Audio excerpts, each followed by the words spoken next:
अस्सलाम वालेकुम everyone, नोवेलियस family कैसे हैं आप सब। उम्मीद है आप सब ठीक होंगे। अगर आपने अभी तक चैनल सब्सक्राइब नहीं किया तो कर लें और साथ ही साथ बेल आइकन को भी दबा लें, लाइक और सब्सक्राइब कर लें। तो चलें अपना नोवेल जो है स्टार्ट करते हैं। साइंस कहती है कि कायनात में मौजूद हर शय की बुनियाद इकाई है। हमारे जिस्म को ही देख लिया जाए, लाखों करोड़ों खलियों से बना हमारा जिस्म एक खुलिये से शुरू होता है।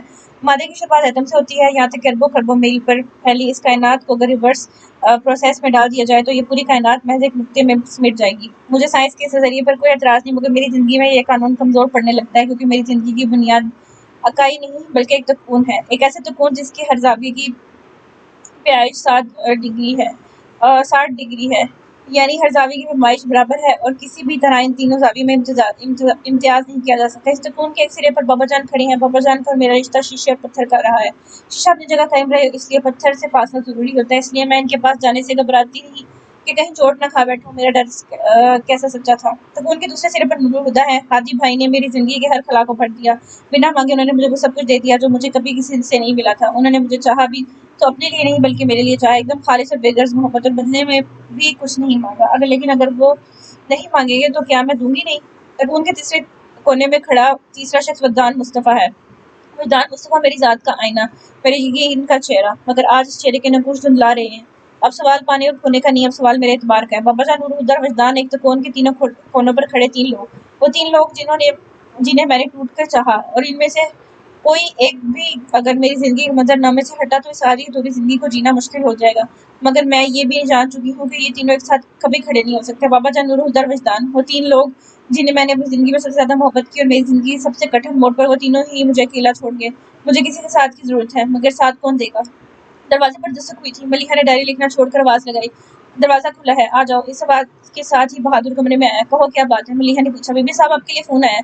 मलिहा की निगाह में जुबानो मकान घूम गए थे। यहाँ तक पहुंचकर डायरी खामोश हो गई थी। तानिया ने फौरन अगला सफा पलट कर देखा और फिर बाकी के सारे वर्क पलट कर देख लिए। हर वक्त सादा था। तानिया ने खिड़की से बाहर आसमान को देखा, जिस पर रोशनी धीरे धीरे बिखरती जा रही थी। पूरी रात डायरी पढ़ते पढ़ते से अब उसकी आंखें बुरी तरह दुख रही थी। वो आंखें बंद करके सीधी लेट गई। पिछली रात इंकशाफात की रात थी। वो गहरे सांस लेती, खुद को इस हिसाब चिकन कैफी से साथ खाने की कोशिश करी थी। दास्ताने का जीप मोड़ पर आकर रुक गई थी। तानिया सोचने लगी, आगे क्या हुआ होगा। उस रात को टेलीफोन किसका था। क्या वजदान का। उसने क्या कहा होगा। और अगर रात को आने वाला फोन वजदान का था तो दिन जब दिन भर मलिहा उसे ढूंढती रही तो वो क्यों नहीं मिला, और वो इस दिन लाइब्रेरी क्यों नहीं आया। और फोन पर कहीं उसने ये तो नहीं कह दिया होगा कि मैं तुमसे शादी नहीं कर सकता, अल्लाह हाफिज वगैरह वगैरह। नहीं, उसे फौरन अपने क्यास को रद्द कर दिया। अगर ऐसा होता तो मलिहा पापा से शादी कर लेती, और पापा से शादी के बाद उसे कसरे फरोकी में ही होना चाहिए था। मगर वो तो कहीं नहीं है, वो इसका नाम तक लेना गवारा नहीं करता। तो क्या वजदान ने फोन पर अपने ना आने की वजह बताकर माजरत कर ली थी, और उसके बाद मलिहा ने दादाजान के सामने शादी से इनकार कर दिया होगा। मगर दादाजान तो फैसला वापस नहीं लेने वाले थे। तो फिर ये हो सकता है कि मलिहा उनकी मर्जी के बगैर वजदान से शादी कर ली हो, लेकिन ऐसा होना भी मुश्किल है। मलिहा ने कहा था कि वो बाबा जान को छोड़कर कहीं नहीं जाएगी। अपने दूसरे क्यास को भी रद्द करते हुए उसे सोचा और ज़िच भी हो गई। लेकिन अगर ये नहीं हुआ तो फिर वो नहीं हुआ तो फिर आखिर हुआ क्या? मलिहा अचानक कहाँ गुम होगी? उसने आखिर किया क्या जो इसका ज़िक्र खुद ही इसके घर में बैन हो गया? और बरसों गुज़र जाने के बाद भी ना तो उसने कभी कसरे फरूकी में कदम रखा और ना कभी किसी की ज़ुबान पर उसका नाम आया।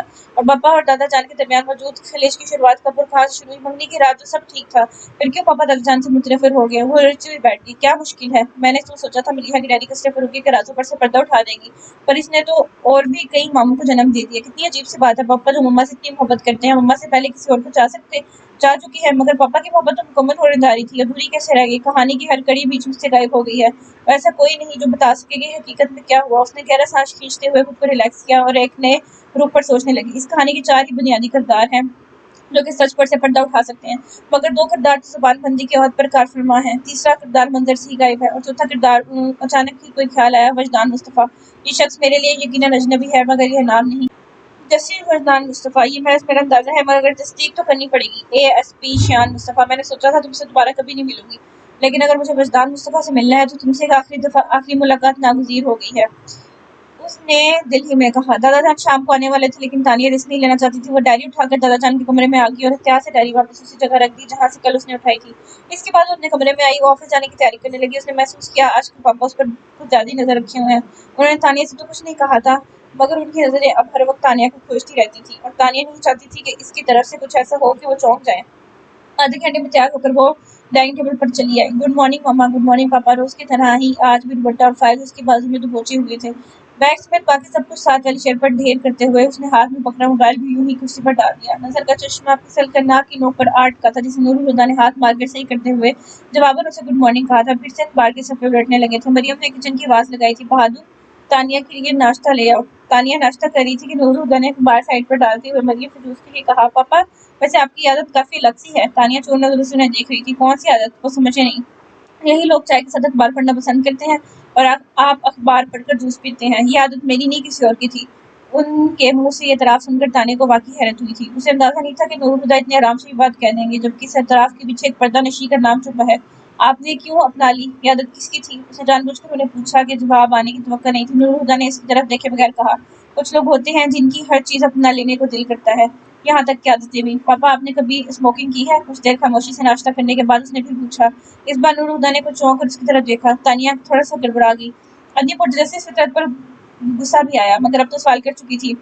जान से बनकर ऑमलेट को प्लेट में नचाती रही। तुम ये सवाल क्यों पूछ रही हो? ऐसे ही, उसने सरसरी अंदाज में कहा। हम आदतों पर बात कर रहे हैं और अक्सर मर्दों को सिगरेट पीने की आदत होती है, बस इसीलिए पूछ रही हूँ। लेकिन नूरुल हुदा को कभी भी सिगरेट पीने की आदत नहीं रही। मरियम ने कहा तो नूरुल हुदा बोले, नहीं मरियम, मैं स्मोकिंग किया करता था। तुम स्मोकिंग करते थे? वो हैरान हुई, लेकिन मैंने तो कभी तुम्हारे हाथ में सिगरेट नहीं देखी। शादी से काफी अर्सा पहले मैंने स्मोकिंग छोड़ दी थी। मैंने लंदन में रहते हुए फिर पाकिस्तान आने के बाद भी कुछ अर्से तक चेन स्मोकर हुआ करता था। इसका मतलब है तुम शादी से पहले काफी अलग थे और शादी के बाद तुमने बहुत सी आदतें बदल ली। वो दोनों आपस में बात कर रहे थे। तानिया नाश्ता कर चुकी थी। नैपकिन से हाथ साफ करती हुए उसकी नजर टेबल पर नूरुल हुदा के सामने रखी उनके वॉलेट में पड़ी। वो डायरी में लिखी हर बात की तस्दीक कर लेना चाहती थी। उसने हाथ बढ़ाकर वॉलेट उठा लिया, फिर बड़े सरसरी से अंदाज में नूरुल हुदा का शनाख्ती कार्ड निकाल कर देखने लगी।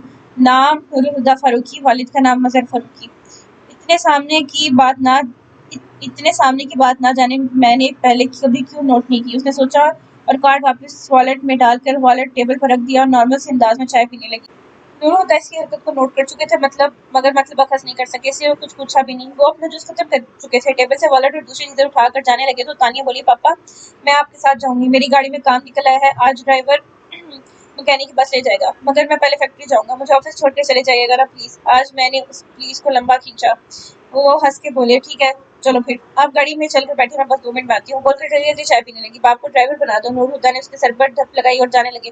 दोनों शाम में जल्दी घर आ जाना। मरियम ने याद आने पर पुकार कर कहा। नूरुल हुदा मुस्कुराते हुए पलटे और कुर्सी पर कोने टिकाकर झुकते हुए उन्हें गहरी नजरों से देखते हुए तो मायने अंदाज में बोले, क्या बात है, आज बड़े से बाद शाम में जल्दी घर आने की फरमाइश की है? तानिया को उनके अंदाज पर एकदम से हंसी आ गई। उसने फौरन चाय का कप मुंह से दूर किया, वरना चाय इसके कपड़ों पर झलक जाती। मरियम को नूरुल हुदा की आंखों से ज्यादा तानिया की हंसी से ने ब्लश कर दिया। बच्चों का तो ख्याल कर लिया करो। वो आंखें निकाल कर बोली, बच्चे बड़े हो चुके हैं, उन पर कुछ असर नहीं हुआ था। मरियम जीभ छोड़कर बोली, इसलिए तो कह रही हूँ। अच्छा तो ये बात है। वो जैसे असल मसले को समझ गए थे। उन्होंने गाड़ी की चाबी तानिया को पकड़ा कर कहा, कप छोड़ो, चाय ऑफिस में पी लेना, और अब तुम जाकर गाड़ी में बैठो, मैं 2 मिनट में आता हूँ। नूरुल हुदा, मैं तुम्हारा क्या करूँ? बेख्तियार मरियम की जुबान से निकला और होंठ दबाकर ऐसी रोकती। तानिया चाबी पकड़कर कप रोकती, अपना सारा सामान उठाकर बाहर भागी। 2 मिनट बाद जब नूरुल हुदा कार की ड्राइविंग सीट पर आकर बैठे तो उनकी मुस्कुराहट देखकर तानिया भी मुस्कुराने लगी। नूरुल हुदा ने उन्हें मुस्कुराते देखा तो जरा खौफ से बोले, तुम क्यों हंस रही हो? वो भी उनकी बेटी थी। झिझक के बगैर बोली, पापा आपने कभी नोट किया हुआ शर्माती है, बहुत खूबसूरत लगती है। उसे मरूफ ना होते देखकर नूरुल हुदा ने भी रोक डालने का प्रोग्राम मुलतवी कर दिया और हंसकर बोले, हाँ मगर वो शर्माती बहुत कम है, खासतौर पर कल रात डायरी पढ़ लेने के बाद। तानिया को नूरुल हुदा की मरियम से मोहब्बत को देखकर मुतमईन बल्कि खुश होना चाहिए था, मगर न जाने क्यों गाड़ी स्टार्ट करते नूरुल हुदा के चेहरे पर मध्यम से मुस्कुराहट देखकर वो अचानक आजरदा सी हो गई। क्या पापा को मलिहा जरा भी याद नहीं? उसने दुख से सोचा था। शाम को उसकी वापसी हुई तो खिलाफी मामूल नूरुल हुदा भी उसके साथ थे। इन दोनों के पहुंचने से पहले अजहर फारूकी वापस आ चुके थे और फ्रेश होकर लाउंज में सबके साथ बैठे थे। उनसे मिलकर तानिया अपने कमरे में आ गई। फिर फ्रेश होकर चेंज करने के बाद लाउंज में आई तो नूरुल हुदा भी चेंज करके वहां आ बैठे थे और अब वो मरियम और बाबा जान तानिया की शादी का टॉपिक लेकर बैठे थे। तानिया किसी रद्दमल के बगैर चुपचाप दादा जान के बराबर सोफे पर बैठ गई। उसके दोनों भाई भी वहां थे, मगर जाहिर है इस टॉपिक में उनके बोलने की गुंजाइश कहाँ थी। वो दोनों आराम से लग लग बैठे एक दूसरे के कान में सिर्फ गोशियां कर रहे थे। तुम दोनों ने असर के माँ बाप से कोई बात नहीं की? बाबा जान पूछ रहे थे। नूरुल हुदा ने जवाब दिया, नहीं, मगर शायद वो इंतजार करना चाहते हैं। आज तैमूर मेरे ऑफिस में आया था और हम सबको अपने डिनर पर बुलाया। कल शाम रूसा आई थी, उसने मुझसे भी डिनर के लिए कहा था। सुबह मैं तुमसे यही कहने वाली थी, लेकिन तुम तो मरियम ने बात दूरी छोड़ दी। नूरुल हुदा सुबह की बात को याद करके मुस्कुराए, फिर संजीदा होकर बोले, डिनर के लिए इनकार नहीं किया जा सकता और वो लोग शादी की बात भी जरूर करेंगे। बिल्कुल, मरियम ने तायद की। अब आप दोनों तय करें कि इस बात का जवाब क्या दिया जाए। नूरुल हुदा ने से पहले कि बाबा जान टोक कर बोले हम दोनों ये बात कैसे तय कर सकते हैं, तो तानिया फैसला करेगी कि उसे अंसर से शादी करनी भी है या नहीं। तानिया ने चौंक कर उनकी तरफ देखा, उसे बाबा जान के अल्फाज पर कभी भी हैरत नहीं होती। अगर वो मलीहा की डायरी ना पढ़ चुकी होती, मगर अब वो हैरत से उन्हें देख रही थी। बोलो तानिया, तुम क्या चाहती हो? नूरुल हुदा ने अपनी तरफ मतवजा किया। मैं क्या चाहती हूँ? वो उनके अल्फाज पर खोसी गई। भला मैं क्या चाह सकती हूँ? उसने आहिस्ते ऐसे कहा। फिर भी बेटा, तुमने कुछ तो सोचा होगा, वो इसरार कर रहे थे। तानिया चुप सी होगी। बाबा जान ने उसे चुप देखकर टोका। बोलो तानिया, जवाब दो। अब वो क्या जवाब देगी? आपने क्या सुना नहीं? खामोशी नीम रजामंदी होती है। मरियम उसकी खामोशी को उसका इकरार समझकर मुतमईन सी होकर बोली तो बाबा जान की रूह तक किसी ख्याल से काम गई। खामोशी सिर्फ रजामंदी नहीं होती मरियम, कभी कभी खामोशी जबरन भी होती है। अपने साथ लगाकर तानिया की पेशानी चूमते हुए उन्होंने मजीद कहा। तानिया जवाब देगी और अपनी जिंदगी का फैसला वो अपने अल्फाज में करेगी। उसकी वाज़ेह रजामंदी के बगैर तुम भरोसा या तैमूर से कोई बात मत करना। बड़ों के फैसले बच्चों की जिंदगी से बड़े नहीं होते। वो कतीये से बोलते तानिया के नाकाबिले बर्दाश्त हो रहे थे। तानिया ने हमेशा अपने लिए उन्हें शफकत पाया था, मगर अब वो जानती थी कि खुद अपनी बेटी के लिए उनके दिल में कोई नरमी नहीं थी। आखिर मैं उनकी लगती क्या हूँ? उसने सोचा, सिर्फ भतीजे की बेटी। मेरी खामोशी का भी कितना ख्याल है, लेकिन वो जवान की बेटी थी। उनके पैरों पर सर रख कर रोते हुए फरियाद कर रही थी और उनका दिल नहीं पीछा। क्या दोगला म्यार है। खौफजदा अंदाज में सोचते हुए वो उनसे लाख होकर दूर होकर बैठी। उसे एकदम से एहसास हुआ कि वो मलीहा के हक पर कब्जा जमा कर बैठी है। उसने अपने चेहरे के तासुरात तो काबू में रखे, मगर आंखों से नागवारी झलक रही थी। किसी और ने तो उसकी बेजारी को महसूस नहीं किया, मगर नूर हुदा ने ना सिर्फ महसूस कर चुके थे बल्कि हैरान भी थे। तानिया को तो बाबा जान के साथ बैठना भी दोभर लग रहा था। वो उठी और अपने कमरे में जाने लगी। सीनियर चढ़ते हुए उसके जहन में स्पार्क हुआ था। वो रुकी और मुड़ते हुए नूर हुदा को देखने लगी। आज उसे समझ आ गया कि क्यों बाबा जान की तानिया के लिए मोहब्बत नूर हुदा के लिए नाकाबिले बर्दाश्त थी। मैं जानती हूँ बाबा, आप मलीहा को नहीं भुला सके। आप आज भी उससे मोहब्बत करते हैं, आज भी उसकी तकलीफ आपको बेचैन किए हुए है। सुबह इस ख्याल ने उसे अफसुर्दा कर दिया था कि नूरुल हुदा को मलीहा याद नहीं, और अब इस तसव्वुर ने उसे बेचैन कर दिया कि नूरुल हुदा मलीहा को भूले थे, नहीं भूले थे। अधूरी बात की याद किस कदर दर्द देती है, ये मुझसे बेहतर कौन जान सकता है। उसने कर्ज से सोचा था। शायद अपने फादर की वजह से आजकल कराची में था और तानिया उसे नजरअंदाज करी थी, इसलिए वो दोबारा वजदान मुस्तफ़ा की यादात के लिए अस्पताल नहीं गई थी। लेकिन वो फायजा से उनकी खैरियत दरियाफ्त करती रहती थी। फिर फायजा से ही उसे पता चला था कि वजदान अब घर जा चुके हैं। उन्हें मेजर अटैक हुआ था। तानिया ने सोचा वो कुछ दिन मजीद रेस्ट कर ले तो उनसे मिलने चली जाएगी। उनके अस्पताल से डिस्चार्ज होने के 2 हफ्ते बाद शाम में तानिया उनसे मिलने उनके घर जा पहुंची। डायरी में जो एड्रेस वजदान के घर का लिखा था वो PESH कॉलोनी के किसी बंगले का था, जबकि तानिया इस वक्त गुलशन इकबाल में थी। पहले तो तानिया ने भी इन 2 अलग पत्तों वाली बात को महसूस किया, फिर उसे सोचा एक बार जाकर मालूम कर लेने में कोई हर्ज नहीं। गाड़ी गेट के बाहर पार्क करके उसने सुनमई गेट वाले बंगले की बेल बजा दी। वॉचमैन ने छोटा दरवाजा खोलकर बाहर झांक कर देखा और पूछा, आप किससे मिलना है? मैं शायान की दोस्त हूँ, क्या वो घर पर है? जी नहीं। तानिया ने दिल में कहा, वजदान मुस्तफ़ा तो होंगे। जी वो तो है। तो फिर उनसे जाकर कहो मैं उनसे मिलना चाहती हूँ। वो जी अच्छा कहकर चला गया। तो तानिया सोचने लगी, यहाँ तक तो आ गई हूँ, लेकिन ये कैसे पहचानूंगी कि ये वजदान मुस्तफ़ा वही वजदान मुस्तफ़ा है या नहीं? खैर देखा जाएगा। उन्हें सर झटक कर वॉचमैन को देखा जो अंदर आने को कह रहा था। तानिया गेट से अंदर आई और फिर मुलाजिम नुमा किसी लड़की की रहनुमाई में लॉन के बीच बनी रविश पर चलती घर के अंदर पहुंच गई। उसे ड्राइंग रूम में बैठाने का तकल्लुफ नहीं किया गया, बल्कि मुलाजिम उसे लॉन्च में ले आया। लॉन्च में कदम रखते ही तानिया की नजर सामने दीवार पर लगी पेंटिंग पर गई थी। वो सीधी इस पेंटिंग की तरफ आ गई। कुछ जमीन, बंजर दरख्त, आग उगलता सूरज और वो दरवेश मंच। कुछ से बेकाबू होते तानिया ने कैप्शन पढ़ा, इश्क की आतिश। ये वही पेंटिंग है। वो मेरे खुदा, इसका मतलब है मेरा अंदाजा ठीक था। मुलाजिम उसे छोड़कर जा चुका था और बच्चों की तरह खुश होती लॉन्च के सोफे पर आ बैठी, लेकिन उसे फौरन ही उठकर जाना पड़ा। पेंटिंग देखने के चक्कर में उसने और किसी तरफ देखा ही नहीं, मगर अब उसकी नजर लॉन्च की दीवार पर ही लगी तस्वीर पर पड़ी थी। वो चौंकती हुई दीवार के सामने आ खड़ी। उसने जैसे यकीन करने के लिए फ्रेम के शीशों को उंगलियों से छुआ था। ये 100% मलीहा फारूकी की तस्वीर है। उसने कहते हुए गौर से इस तस्वीर को देखा। काली साड़ी में मलबूस मलीहा एक हाथ खुले बालों में उलझाए बेनियाजी सामने की तरफ देख रही थी। वो तो वजदान मुस्तफ़ा ने आखिर आपसे वो सब करवा ही लिया जो आप कभी करना नहीं चाहती थी। उसने दिल में कहा, अस्सलाम वालेकुम भाई। भारी मगर पुरकशिश मर्दाना आवाज, मगर तानिया ने घूम कर देखा।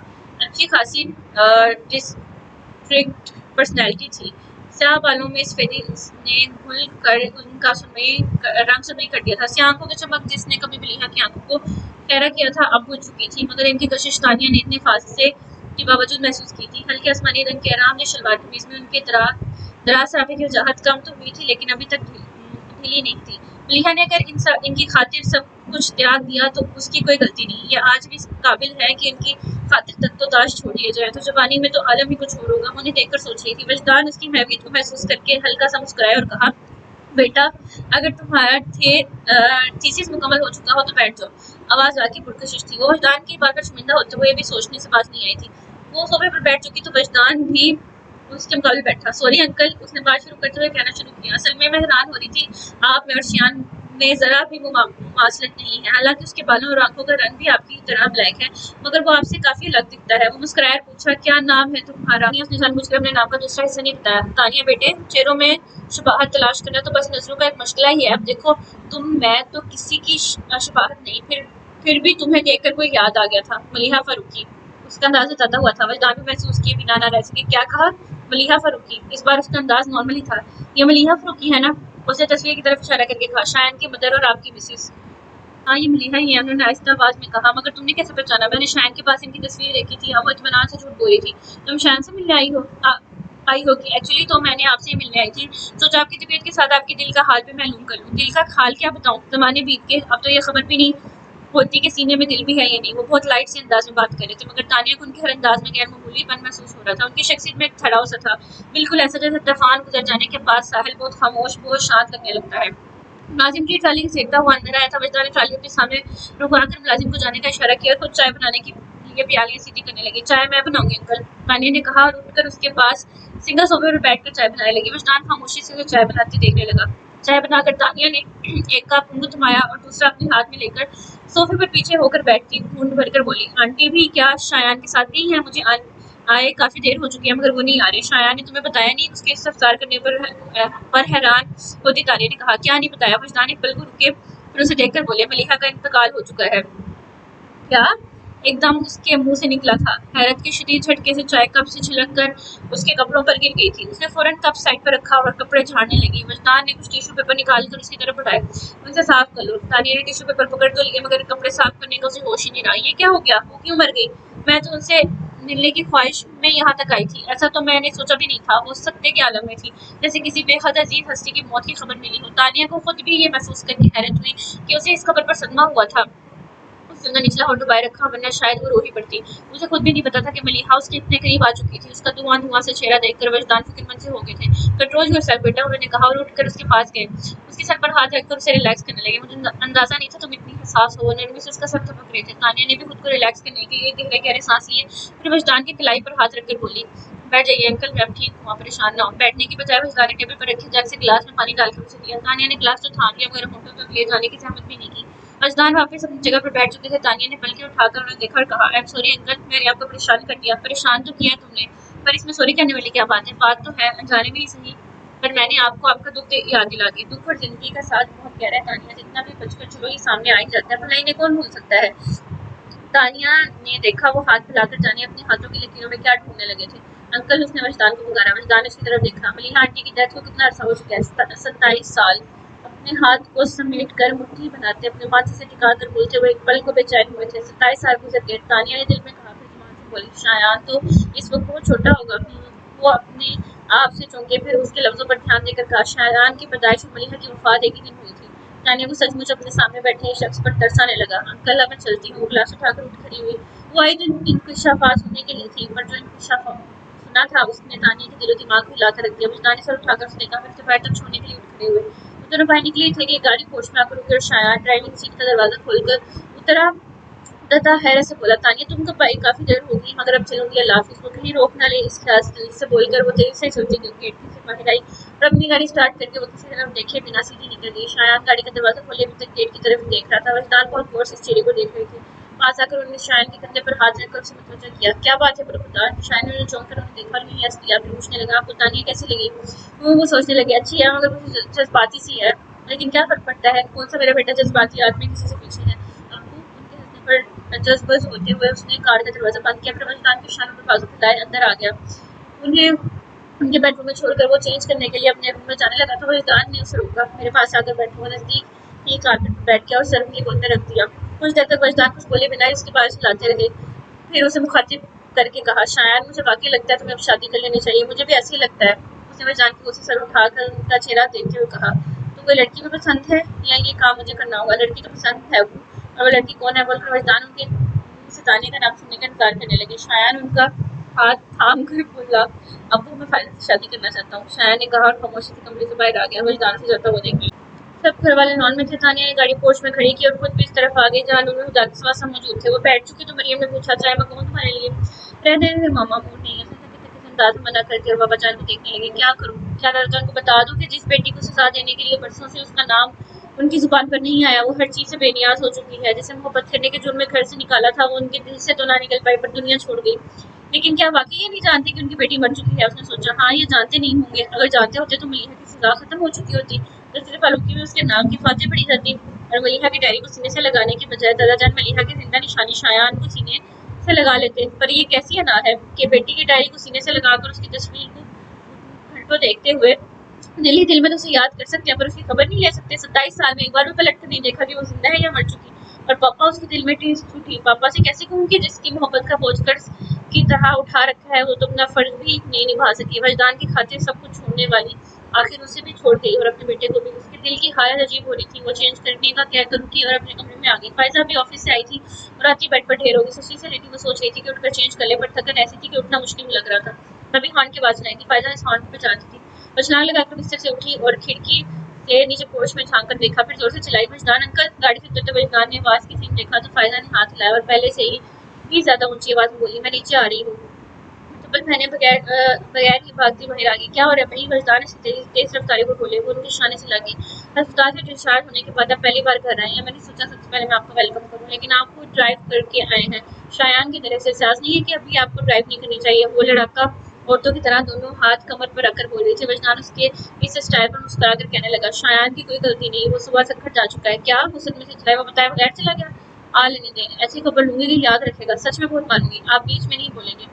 बिल्कुल नहीं बोलूंगा। वो दिलचस्पी से देखकर कह रहे थे, अंदर चले। ओहो, उसने अपने सर पर हाथ मारा। मैं तो भूल गई। अंकल अंदर आइए अंकल।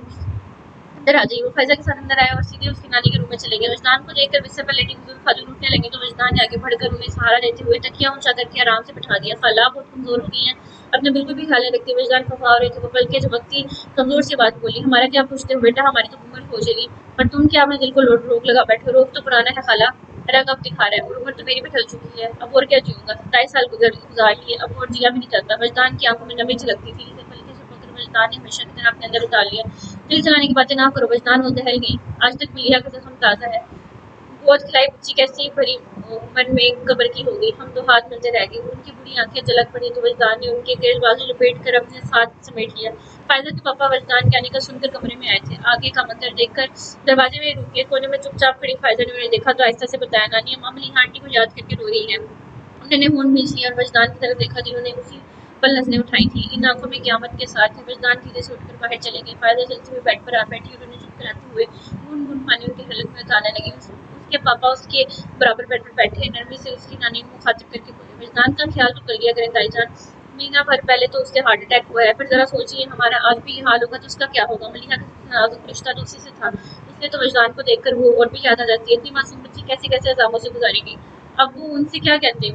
उनका हाथ पकड़ फायजा से बोले, उन्हें दवा देकर सुला दो। और खुद उठकर बाहर आ गए। वजदान उन्हें तलान नहीं मिल गए थे तो उनसे कम लगाकर कमरे में वो खाली आंखों से सामने पीछे तक को देख रहे थे। अपने इशारे पर किसी का हाथ महसूस करके वो चौंके मुड़ कर देखते उनके मुंह से निकला, ओह आफाक। फिर कैसे मुस्कुरा कर बोले, खाला ठीक है, तुम ठीक हो? आफाक उनका चेहरा देख कर बोले तो उन्होंने नजरें चिराग आहिस्ता से कहा, अब तो आदत सी हो गई है। फिर से झटक को खुद को नॉर्मल करते हुए कहा, आफाक यार तुमसे कुछ बात करनी है। हाँ बोलो। हाँ को बोले, यार यहाँ नहीं कमरे में चलते हैं और तुम सुमेरा भाभी को भी वहीं ले आओ। ऐसी क्या बात है? बता दूंगा, पहले कमरे में तो चलो। वजदान ने कहा तो आफाक उन्हें अपने रूम में ले आया और आते हुए सुमेरा को भी कमरे में आने का कह दिया। सुमेरा कमरे में आई तो वो दोनों सोफे पर बैठे थे। हम पर नजर डालकर वो भी वहीं उसके आकर आफाक के साथ बैठ गई। हाँ बोलो। आफाक वजदान से बोले। वजदान एक नजर उनकी चेहरे को देखा और फिर कहने लगे, बात हो तो बहुत सीधी सी है, शायद जवान हो चुका है और मुझे लगता है उसे शादी कर लेनी चाहिए। वैसे आमतौर पर माओ को बेटों के सर पर सहरा सजाने का शौक होता है, पर शायान की माँ तो है नहीं, इसलिए ये काम मुझे ही करना होगा। शुक्र है वजदान तुम्हें ख्याल तो आया। सुमेरा हंसकर बोली, तुम बताओ कि लड़की देखी है या मैं कुछ मदद करूँ? एक लड़की नजर में तो है, कौन है? सुमेरा के पूछने पर वो कुछ तवक्कुफ के बाद झिझकते हुए बोले, फायजा। दोनों मियां बीवी ने फौरन एक दूसरे की तरफ देखा मगर फौरी तौर पर कुछ बोल नहीं पाए। तुम ये मत समझना आफाक कि मैं तुमसे फायजा का रिश्ता मांग रहा हूँ, बस तुमसे मशवरा मांग रहा हूँ कि इतनी बड़ी बात मुझे अपनी जुबान पर लानी भी चाहिए या नहीं। वो तो शायद ही फायजा का नाम ले लिया, वरना मैं तो फायजा को अपनी बहू बनाने के बारे में कभी सोचता भी नहीं। आफाक हैरत के इब्तदाई झटके से संभल चुके थे। उन्हें देखकर बोले, क्यों वजदान, मेरी बेटी में कोई कमी है? वजदान के साथ सुमेरा ने चौंक कर उन्हें देखा। वजदान ने कहा, मेरा मतलब ये नहीं था आफाक, फायजा हर लिहाज से बेहतरीन है, मगर शायान को फायजा के हवाले से कबूल करना शायद तुम्हारे लिए मुश्किल हो। शायान तुम्हारा मलिहा का बेटा है, इस हवाले के बाद इनकार की कोई गुंजाइश नहीं बची, मगर फायदे से पूछना होगा। अगर उसे कोई एतराज नहीं हुआ तो मुझे भी कोई एतराज़ नहीं होगा। वजदान ममनून से उन्हें देखकर कहा, तुमने मेरे बेटे के सामने मुझे शर्मिंदा होने से बचा लिया है, बल्कि मेरी ज़िंदगी में वो कौन सा मुकाम है जहाँ तुमने मेरा साथ नहीं दिया। याद नहीं आता आफाक, मैंने वो कौन सी नेकी की थी जो अल्लाह ने मुझे तुमसे दोस्त दिया है। मैंने कभी तुम पर कोई एहसान नहीं किया, बस दोस्ती निभाई। और अब एक लफ्ज़ और मत कहना। आफाक ने उन्हें डपट कर कहा तो वो हल्का सा मुस्कुरा दिए। फायजा को जब उस प्रपोजल के बारे में पता चला तो सारी सुमेरा ने भी बताया कि शायान ने खुद उससे शादी की ख्वाहिश ज़ाहिर की है, तो वो चुप सी हो गई। उसके पूछने पर बस इतना ही कहा, मैं सोचकर बताऊंगी। शायान के लिए फायजा की खामोशी हैरान कुन थी। जब से वजदान ने फ़ोन पर उसे बताया था कि वो आफाक और सुमेरा से रिश्ते में बात कर चुके हैं, इसे फायजा की तरफ से किसी धमाके का इंतजार था, मगर वहाँ बदसूर खामोशी थी। हालात का जायजा लेने के बाद उसने सुमेरा से फ़ोन पर बात की थी, पर उन्होंने प्रपोजल के बारे में कोई बात ही नहीं की और बराह रास्त फायजा ने से बात करने की उसे हिम्मत नहीं हुई थी। उसे पता था वो उस पर चढ़ाई कर देगी। डीआईजी ऑफिस में उसे मीटिंग के लिए कॉल किया गया था। 1.5 घंटे की मीटिंग के बाद वो अपने ऑफिस में आया और सीट पर बैठकर अपना मोबाइल ऑन किया, जो उसने मीटिंग के दौरान बंद कर रखा था। फायजा की तरफ से 14 मिस कॉल अलर्ट थी। वो अपनी सीट पर रिलैक्स होकर बैठा था। चौंक कर सीधा होते दोनों कोनियां टेबल पर टकाते हुए वो सोचने लगा कि आखिर फायजा ने इतनी बार उसे कॉल करने की कोशिश क्यों की होगी। फिर कुछ समझ में नहीं आया तो मोबाइल पर उसका नंबर डायल करने लगा। पहली ही बेल पर उसकी कॉल रिसीव कर ली थी। शायान के हेलो बोलने से पहले ही फायजा की तेज मगर रंधी हुई आवाज़ फ़ोन पर सुनाई दी। शायान, तुम फ़ौरन कराची आ जाओ। क्यों, क्या हुआ? वो परेशान होकर बोला। बस तुम घर आ जाओ शायान, जितनी जल्दी हो सके आ जाओ। उसके मुस्तकिल रोने पर शायान को अचानक से वजदान का ख्याल आया। इसी ख्याल से खौफज़दा होकर तेजी से बोला, फायजा वो ठीक है? हाँ, अब के वो खुद पर काबू पाकर बोली, अंकल खैरियत से है, मगर तानिया इतना बोलकर बोलने लगी, तानिया को क्या हुआ? शायान, तानिया ने खुदकुशी कर ली। क्या कह रही हो? उसकी आवाज़ फट पड़ी। उसकी हालत बहुत ख़राब है शायान, उसने अपनी दोनों कलाइयाँ काट ली हैं। डॉक्टर कह रहे हैं कि उसकी हालत बहुत सीरियस है। वो मर जाएगी शायान, तानिया मर जाएगी, बस तुम फ़ौरन आ जाओ। उसने इतना ही कहा था कि लाइन कट गई। शायान की आवाज़ गुम हो चुके थे। उसने अपनी कलाइयाँ काट ली। शायान के दोनों कानों में फायजा की आवाज़ उभरी और उसे लगा कि कोई तेज़ धार चीज़ उसकी इशारे पर फिर गई हो। उसकी हालत बहुत ख़राब है। शायान की खुद की हालत ऐसी हो रही थी जैसे जिस्म में जान ना रही हो। वो मर जाएगी, तानिया मर जाएगी। नहीं, शायान के अंदर कोई कुछ ब्लास्ट हुआ था। वो अपनी सीट से उठा और आंधी तूफान की रफ्तार से बाहर दौड़ा। पुलिस स्टेशन में मौजूद लोगों ने हैरत से एएसपी शायान मुस्तफा को दीवानों की तरह भागते हुए देखा। कुछ ने उसे आवाज़ें भी दी, मगर उसकी तेज़ी में कोई फ़र्क नहीं आया। जीप में बैठकर उसने इंजन स्टार्ट किया और एक्सीलेटर को पूरी तरह दबाते हुए झटके से जीप आगे बढ़ा दी। सर्जी की आवाज़ें लगातार उसके पीछे आ रही थीं और सामने से आता कांस्टेबल ऐन वक्त पर छलांग लगाकर साइड में हो गया, वरना शायान की जीप उसे ढूंढते हुए गुजर जाती। शायान से बात करते करते फायजा ने बीच में ही खुद ही लाइन डिस्कनेक्ट कर दी और अब वो हिसाब लगा रही थी। सक्कर से कराची तक की ड्राइव 2.5 से 3 घंटे की है, मगर शायद ज़्यादा से ज़्यादा 2 घंटे में कराची पहुंच जाएगा। आधा घंटा मजीद लगेगा घर आने में, यानी मेरे पास 2 घंटे एक्स्ट्रा है। उसके बाद काम शुरू हो जाएगा। फिर वो आराम से बेड पर ऊँधी लेट कर मैगज़ीन पढ़ने लगी, जो वो शायद का फ़ोन आने से पहले पढ़ रही थी। जब 2 घंटे गुज़र चुके तो वो बेड से उठी और नीचे किचन में आ गई, जहाँ सुमैरा रात के खाने के लिए मुलाज़िमा को हदायत दे रही थी।